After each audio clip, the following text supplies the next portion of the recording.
रंगदारी रे घर चढ़ के मारब बरियारी रे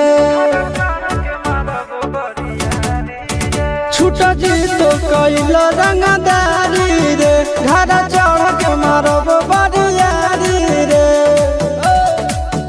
तोरा बाप के न तोरा दादा के चिन्हबहु बेटा सब गोली मारबहु एगो गिनबहु तोरा बाप के न तोरा दादा के चिन्हबहु बेटा सब गोली मारबहु एगो गिनबहु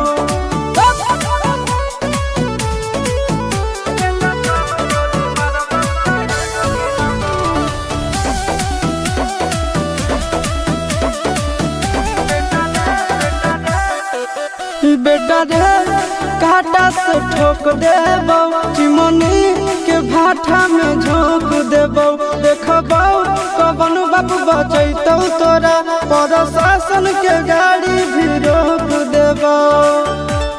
बेटा जी सुनो बेटा रे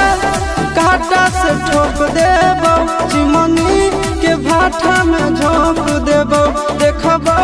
कवन बाप बचैतौ तोरा प्रशासन के गाड़ी भी रोक देबौ तोरा जैसन के हम खड़े खड़े गिनबौ बेटा सब गोली मारबौ एगो गिनबौ तोरा बाप के न तोरा दादा के चिन्हबौ बेटा सब गोली मारबौ एगो गिनबौ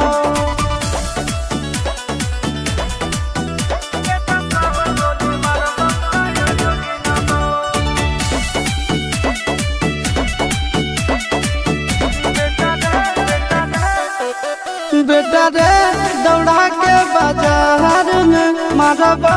गोली तोर कपार में रंगदारी जे करभी बिहार में गड़ देबौ गंगा जी किनार में इतना मार पड़तो न बेटा बेटा रे दौड़ा के बाजार में मारबौ गोली तोर कपार में रंगदारी जे करभी बिहार में गड़ देबौ गंगा जी किनार में कहो चिंटू आशीष के कारण सुनबौ बेटा सब गोली मारबौ एगो गिनबौ तोरा बाप के न तोरा दादा के चिन्हबौ बेटा सब गोली मारबौ एगो गिनबौ मारत मारत पिछुआरा लाल कर दे बेटा।